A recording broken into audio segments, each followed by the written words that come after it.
देखो भैया, ज़िंदगी में कभी भी किसी का बुरा नहीं सोचना चाहिए। कहते हैं कि बुरा जो देखन मैं चला, बुरा न मिलया कोई, और जो दिल खोजूं वहाँ अपना, मुझसे बुरा न कोई। तो जब अपने अंदर झांक कर देखोगे आप ही बुरे हो, तो ये 100% है कि बुरे के साथ में बुरा ही होता है, अच्छा नहीं होगा।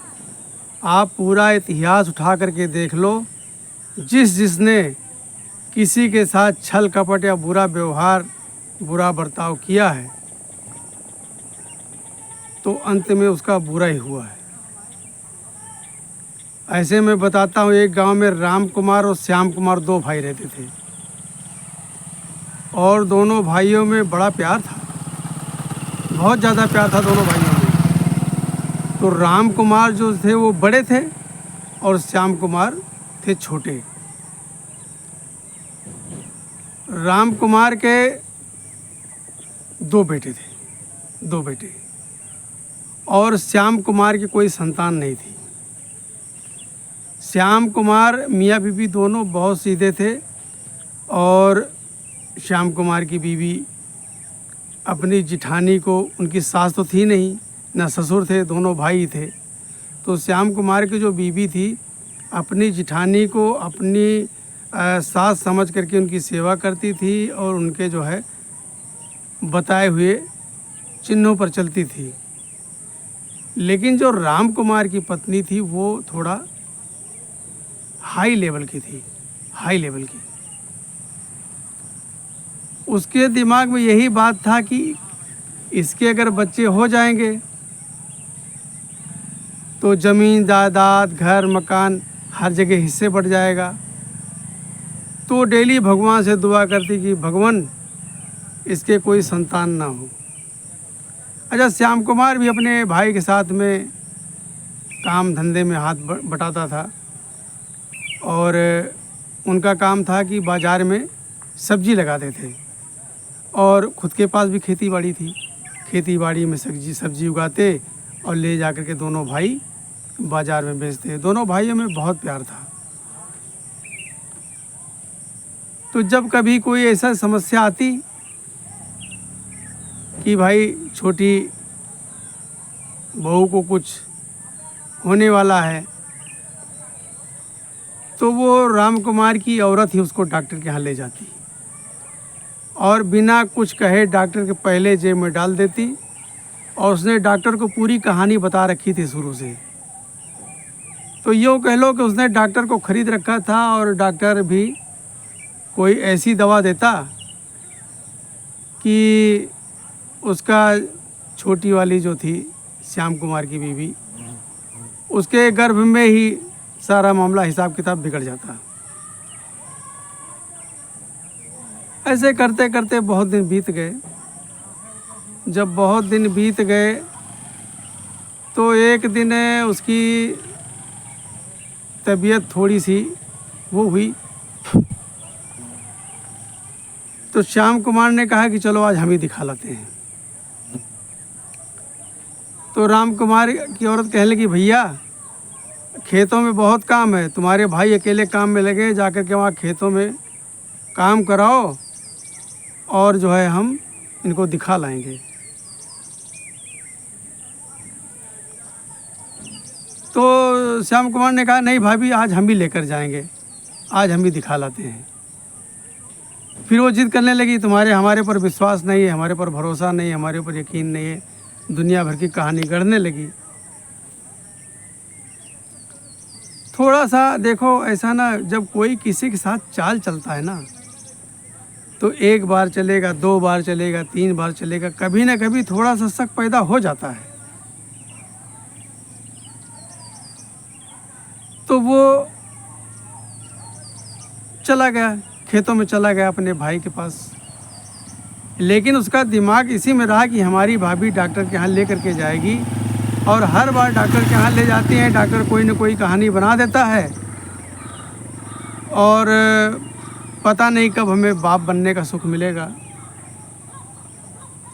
तो जिठानी जो है उसको ले करके जाती है, श्याम कुमार की औरत को डॉक्टर के पास ले जाती है, और इस बार मोटी गड्डी लेकर जाती है।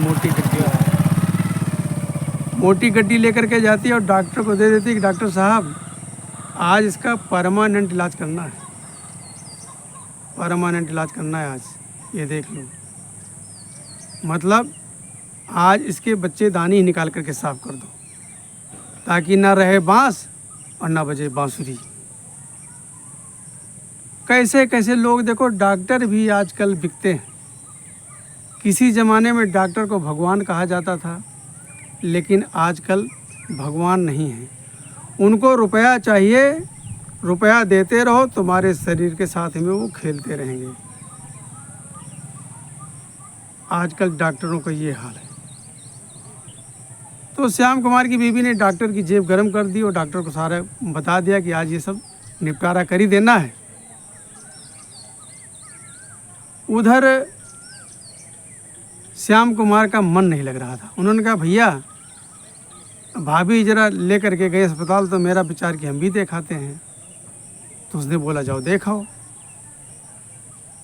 तो उन्होंने मोटरसाइकिल उठाई और जा करके अस्पताल में पहुँचे। अस्पताल में पहुँचे तो वहाँ सारी कहानी बनने वाली थी। डॉक्टर बिल्कुल रेडी था ऑपरेशन के लिए, और ये सीधा जा कर के उसी ऑपरेशन रूम में ही श्याम कुमार चले गए। अब इसको बेहोश करके लिटा रखा, श्याम कुमार की बीवी को बेहोश करके इंजेक्शन दे करके लिटा रखा बेड पर। तो श्याम कुमार ने डॉक्टर से पूछा डॉक्टर साहब इनको क्या परेशानी है। तो देखो ऐसा है ना, अगर आप सही बोल रहे हैं, सत्य बात बोल रहे हैं, तो आपको झिझक नहीं होगी। लेकिन अगर आप झूठ बोल रहे हैं ना, तो आपकी ज़बान लड़खड़ा जाएगी, क्योंकि झूठ आपको सोच सोच कर बोलना पड़ता है, और जो सत्य होता है वो तो याद ही रहता है। तो डॉक्टर साहब जो बात बताए वो श्याम कुमार के पल्ले बात नहीं बैठी। वहाँ पर तो श्याम कुमार की भाभी लड़ने लगी कि तुम्हें डॉक्टर पर भरोसा नहीं, हमारे पर भरोसा नहीं है, हम तुम्हारे दुश्मन थोड़ो हैं। अब तो वहाँ कहानी कुछ और हो गई। राम कुमार की बीवी गुस्से में होकर के चली आई और डॉक्टर को एकांत में बुला करके बोला कि डॉक्टर साहब आगे कुछ मत बताना, हम जाने या आप जाने। श्याम कुमार वहीं बेड पर बैठे रहे, और तकरीबन 1.5 घंटे बाद श्याम कुमार की बीवी को होश आया। जब होश आया तो श्याम कुमार ने अपनी बीवी से पूछा कि डॉक्टर साहब ने क्या बताया था। उस कमरे में श्याम कुमार थे और श्याम कुमार की बीवी थी।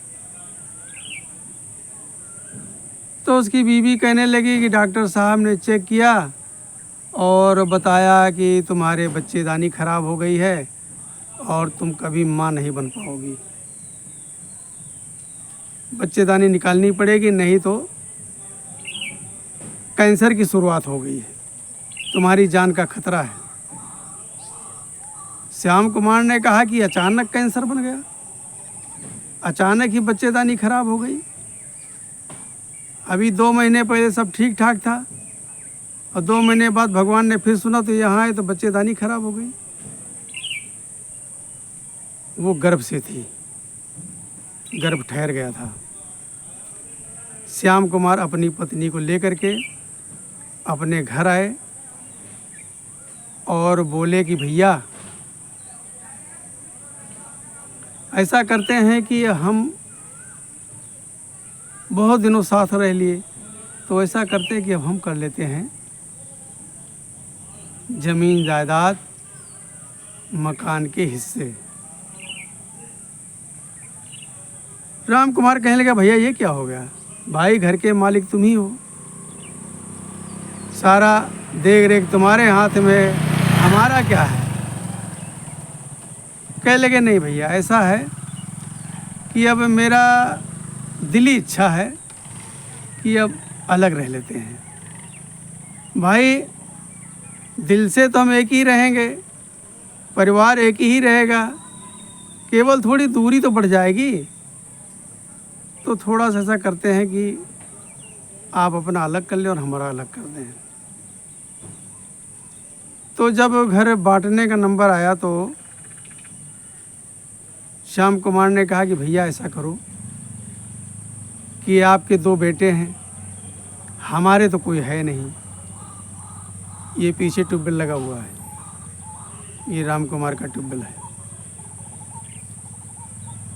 तो श्याम कुमार ने कहा कि हम ट्यूबवेल पर चले जाते हैं और वहाँ पानी की व्यवस्था है ही है और वहीं हम गुजारा कर लेंगे और वहाँ रह कर के खेती बाड़ी भी देखते रहेंगे, अपनी भी देखेंगे, आपकी भी देखेंगे और काम धंधा तो एक ही में चलता रहेगा। ऐसे टुकड़े हो गए, टुकड़े हो गए। देखो,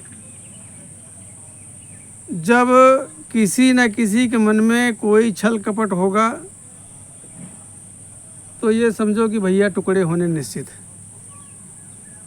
और राम कुमार की बीवी में छल था, वो कभी नहीं चाहती थी कि श्याम कुमार की कोई औलाद हो। आ करके श्याम कुमार इसी ट्यूबवेल पर रहने लगे और धीरे धीरे समय बीतता रहा। जब कभी बीवी की तबीयत ख़राब होती तो श्याम कुमार ले जा करके किसी दूसरे हॉस्पिटल में दिखाते, वहाँ नहीं ले जाते, दूसरे हॉस्पिटल में दिखाते और कहते हैं कि जाको राखे साइयाँ मार सके ना कोई।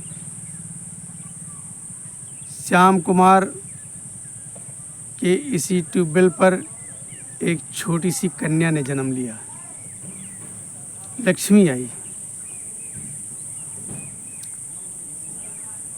जिठानी को बुलाया, जिठानी आई लेकिन मुंह फुला करके आई। आ करके यहाँ दुनिया भर का सुना भी दिया, आई लेकिन दुनिया भर का सुनाया और जो कुछ करना धरना था थोड़ा बहुत कर करके और वो चली गई।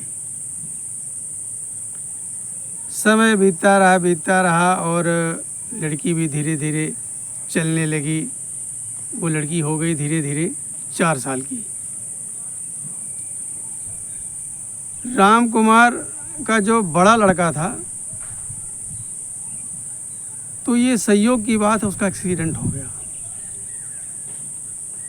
और एक्सीडेंट उसका ऐसा हुआ कि उसकी 2 टांगें और एक बायां हाथ हमेशा के लिए ख़त्म हो गया। देखो, कुदरत की मार बहुत बुरी मार होती है। कभी भी किसी के बारे में बुरा नहीं सोचना चाहिए। आज जिसके बारे में हम बुरा सोच रहे हैं, अगर वही बुरा हमारे साथ होगा तो हमारे ऊपर क्या बीतेगी। इंसान ये नहीं सोचता है लेकिन वो बुरा कर बैठता है। लेकिन एहसास कब होता है? जब उसके ऊपर खुद बीतती है। तो राम कुमार का बड़ा लड़का अपाहिज हो गया भैया, और अब छोटे वाले का मानदान ज़्यादा होने लगा क्योंकि वो शरीर से भी सही था और उसने जो है पढ़ाई भी ठीक ठाक कर रखी थी और उसने आर्मी में फार्म भी भर रखा था। तो उसकी माँ अपने बड़े बेटे पर तू मर जा, तू मर जा, तू मर जा। अरे भाई, अच्छा भला था तब तो अच्छा था, और जब करना पड़ रहा है सेवा तो मर जा मर जा। आज यही सबके साथ है भैया। अगर जब तक हाथ पैर चल रहे हैं आपके, आप कुछ करने लायक है तभी लोग प्यार करते हैं। नहीं, याद देखो, खुद का सगा बेटा अपाहिज हो गया तो वही माँ के लिए बोझ हो गया। वो जब श्याम कुमार ने ये सब रवैया देखा तो उन्होंने कहा कि भाभी ऐसा करो कि हम भैया को अपने हाल क्यों न ले जाएं। तो बोली हाँ हाँ ले जाओ ले जाओ ले जाओ ले जाओ ले जाओ ले जाओ, इसको हमारे यहाँ ज़रूरत नहीं, ले जाओ इसको, ये मेरे लिए फालतू किसी काम का नहीं है, इसका बोझ कौन ढोएगा। अरे 2 टांगे चली गई, हाथ चला गया, तो ये भी मर जाता तो अच्छा था। ये तो जीती जाती जागती लाश है मेरे लिए, तो वो जी भैया ले जाओ ले जाओ। श्याम कुमार अपने भतीजे को ले आते हैं, अपने साथ रखते हैं और एक छोटी सी उन्होंने साइकिल बनवा रखी थी 3 पहिए वाली। तो वो एक हाथ से चलाते और उसी से चला के थोड़ा इधर घुमा घुमा के, मतलब थोड़ा बहुत उसी साइकिल के सहारे वो चल लेते थे। और अब वो लड़की उन्हीं के साथ रहने लगी। लड़की के साथ जो है राम कुमार का जो बड़ा बेटा अपाहिज बेटा, उसका लगाव हो गया। और श्याम कुमार ने उस भतीजे की जो है बहुत सेवा किया, बहुत सेवा किया। लेकिन कहते हैं चिंता जो है भैया चिता होती है। चिता चिता तो मुर्दे को जलाती है, लेकिन चिंता एक ऐसी चिता है कि जीते जागते इंसान को जला देती है। कुछ दिन के बाद वो अपाहिज बेटा ख़त्म हो जाता है, उसका जीवन समाप्त हो जाता है। और जो लड़का दूसरा था राम कुमार का, वो आर्मी में उसका नाम आ गया और वहाँ गया। और वो जब उसकी रवानगी थी तो जिस बस से वो जा रहा था उसका उस बस का भी एक्सीडेंट हो गया और वो भी बेटा मारा गया। कुल मिलाकर के ये अच्छा नहीं हुआ। मैं तो कहूँगा कि भाई कोई बुरा हो, मान लो उसकी माँ बुरी थी तो उसकी सज़ा माँ को मिलती, उसके दोनों बेटों को नहीं मिलनी चाहिए थी। लेकिन हम जैसे हम कोई गलत काम करते हैं तो भाई अब रावण ने गलत काम किया था ना, सबने तो नहीं किया था ना, तो उसके चक्कर में कितने लोग मारे गए। तो यही कहानी घट जाती है कि हम कोई गलत काम करते हैं तो हम सोचते हैं कि जो कुछ होगा हम देख लेंगे। अरे भाई जो कुछ होगा आप नहीं देख लोगे, आपके जो पीछे बैठे हैं उनको भी देखना पड़ेगा, उन्हें भी भुगतना पड़ेगा। राम कुमार सीधे साधे, राम कुमार श्याम कुमार, इतना भाइयों में प्यार, लेकिन एक औरत ने सारा नाश कर दिया। अब उनके दोनों बेटे चले गए, इस दुनिया में नहीं रहे। और धीरे धीरे जो है बेटे के गम में जो है राम कुमार थोड़ा डिस्टर्ब हो गए। वो भी भटकने लगे, इधर उधर भटकने लगे, जगह जगह कूड़ा कागज ये सब उठाने लगे। श्याम कुमार ने अपनी औरत से कहा कि ऐसा करो कि यहाँ छोड़ो और चलते हैं वहाँ भैया और भाभी की सेवा करेंगे। अब हमारे अलावा उनका है कौन। अपनी बीवी के साथ उसी घर में चले जाते हैं और खूब सेवा पानी करते हैं। कुछ दिन के बाद श्याम कुमार की उसी घर में जो है एक बेटे का जन्म होता है और घर में खुशी का माहौल आ जाता है। जब राम कुमार इधर से घूम टहल करके आते तो उसी बच्चे के साथ में खेलते और खेलते खेलते खेलते खेलते राम कुमार का दिमाग ठीक होने लगा। जो डिस्टर्ब हो गया था वो बिना दवा पानी का ठीक होने लगा और वो कुछ दिन में बिल्कुल स्वस्थ हो गए। धीरे धीरे लड़की बड़ी हो चुकी थी, लड़की की शादी कर दिया, अच्छे घर में शादी किया और लड़के को भी पढ़ाने लगे, लड़का भी स्कूल जाने लगा। दोनों भाई जो है फिर बड़े प्यार से खेतों में काम करने लगे। पहले जैसी खुशियाँ आ गई। अब राम कुमार की जो औरत थी, 2 बेटों को खोने के बाद उसके भी होश ठिकाने आ गए थे और उसकी उम्र भी हो चली थी। उसने सोचा कि अब हमारे इनके बेटे के अलावा राम कुमार और राम कुमार बेटे के अलावा अब हमारा कोई सहारा है नहीं। तो वो भी बदल गई और जैसे पहले व्यवहार था सेम वही व्यवहार लौट आया और राम कुमार की बीवी का भी स्वभाव बदल गया। अब पहले जैसा नहीं रहा, अब पहले से भी अच्छा हो गया, लेकिन राम कुमार के साथ जो हुआ वो बुरा हुआ था।